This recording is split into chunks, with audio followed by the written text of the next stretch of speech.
অনেকেই তো অনেক রকমভাবে আমের আচার খেয়েছেন। কেউ কি তেল ছাড়া গোল গোল আমের আচার খেয়েছেন? হ্যালো এভরিওয়ান, আসসালামু আলাইকুম, ওয়েলকাম টু মাই চ্যানেল। আজকে তৈরি করে দেখাবো তেল ছাড়া সেরা স্বাদে আমের আচার রেসিপি। তেল ছাড়াও যে এত স্বাদের আচার হয় এটা আমি না বানিয়ে খেলে বুঝতেই পারতাম না। আসলেই অনেক বেশি মজা ছিল। আপনারাও আমার রেসিপিটি ফলো করে এরকমভাবে জীবনে একবার হলেও আমের এই আচার রেসিপিটি তৈরি করে খাবেন। আশা করছি আমার আজকের এই আচারের রেসিপিটি আপনাদের কাছে অনেক বেশি ভালো লাগবে। ভালো লাগলে ভিডিওতে একটি লাইক দিয়ে চ্যানেলটি সাবস্ক্রাইব করা অনুরোধ থাকলো। চলুন দেখে নেওয়া যাক মূল প্রস্তুত প্রণালী। এখানে আমি বলে কিছুটা পানি নিয়েছি আর এখানে আমি আমগুলোকে ধুয়ে পরিষ্কার করে নেব। দেখুন এখানে আমি 8টা আম নিয়েছি। এগুলো আমার ল্যাংড়া জাতের আম।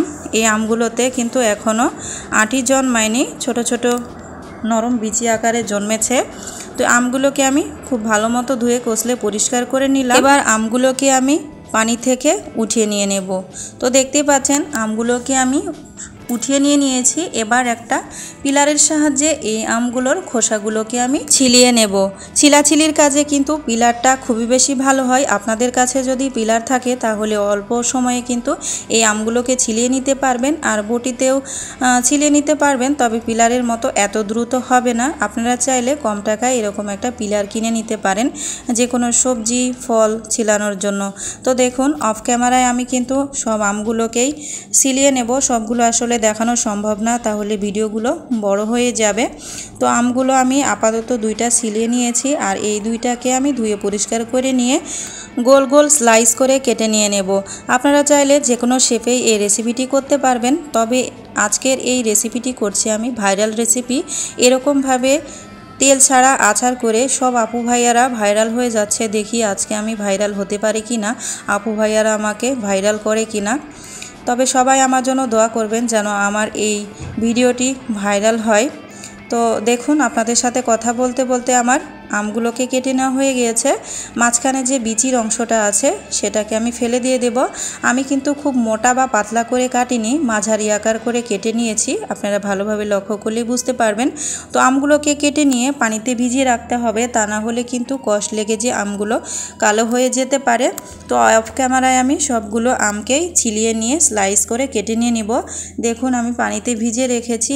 ভিজিয়ে রাখলেই কিন্তু বেশি ভালো, তাহলে আমগুলো একদম সুন্দর থাকবে। আর দেখুন আমগুলোকে কষলে কষলে ধুয়ে পানি ঝরিয়ে নিয়েছি। এবার চলে যাচ্ছি আমি পরবর্তী স্টেপে।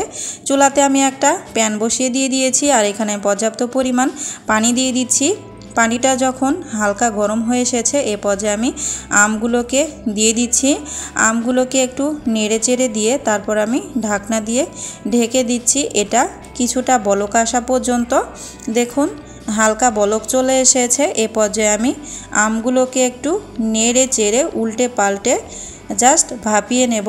সিদ্ধ করতে যাবেন না, তাহলে কিন্তু পরবর্তীতে পানি বের হয়ে আমগুলো বেশি সিদ্ধ হলে ভেঙে যাবে।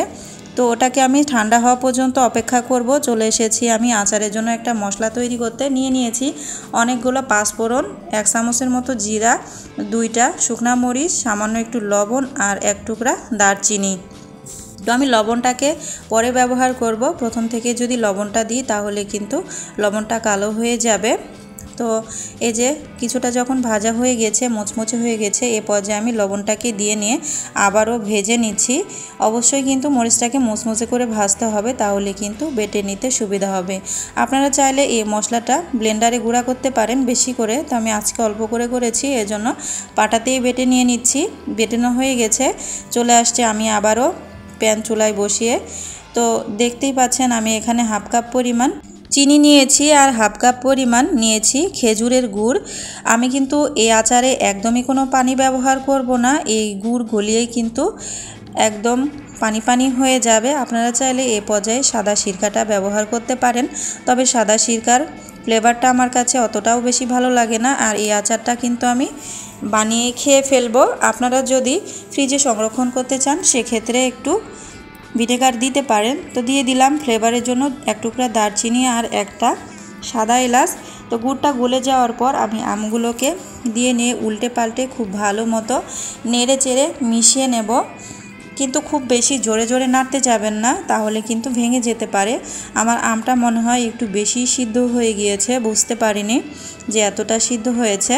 আপনারা চাইলে না সিদ্ধ করেও কিন্তু এই রেসিপিটি করতে পারবেন, তাহলে কিন্তু বেশি ভালো হবে আমার মনে হয়।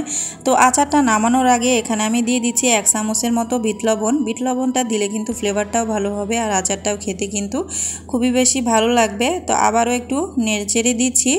এই যে উতলানোর কারণ হচ্ছে লবণ ব্যবহার করা হয়নি, যার জন্যই মনে হয়। তো লবণটা যখন ব্যবহার করছি তখন দেখতে পাচ্ছেন সুন্দর একটা কালার চলে এসেছে আর উতলানোর কোনো ভাব হয়নি। তো নামানোর আগে এখানে আমি দিয়ে দিচ্ছি আগে যে মশলাটা করেছিলাম, এখান থেকে আমি 1 টেবিল চামচের মতো মশলাটাকে দিয়ে দিলাম। আর এই মশলাটা দেওয়ার ফলে কিন্তু ফ্লেভারটা অনেক বেশি সুন্দর হবে আর আচারের কালারটাও দেখতে কিন্তু অসাধারণ লাগবে। আপনারা নিজেই দেখে নিন যে আচারের কালারটা কতটা সুন্দর হয়েছে। আর এই মশলাটা দিলে যে আচারটা এত বেশি টেস্টি হয় আপনারা না খেলে বুঝতে পারবেন না। অবশ্যই এরকমভাবে আপনারা এই আচারটা তৈরি করবেন, তাহলেও কিন্তু খেতে অনেক বেশি ভালো লাগবে। এই আচারে কিন্তু ঝোল শুকিয়ে ফেলা যাবে না, একটু ঝোল ঝোল রাখলেই কিন্তু এই আচারটা খেতে বেশি মজা। আপনারা অবশ্যই ট্রাই করে দেখবেন আমার মতো করে। দেখুন চুলা জালটাকে অফ করে দিয়েছি, আমার আচারটা বানানো কমপ্লিট। কিছুটা ঠান্ডা হয়ে গেলে আমি আপনাদেরকে একটা সার্ভিং ডিশে সার্ভ করে দেখাচ্ছি। দেখুন কতটা গ্রেভি হয়েছে আর খেতে কিন্তু মাশাআল্লাহ অনেক বেশি সুস্বাদু হয়েছে। আমি যত রকমের আচার খেয়েছি তেল ছাড়া আজকের এই আচারটা যে এত বেশি মজা হবে আমি ভাবতেও পারিনি। আজকের মতো বিদায় নিচ্ছি, দেখা হবে অন্য কোনো রেসিপিতে। আল্লাহ হাফেজ।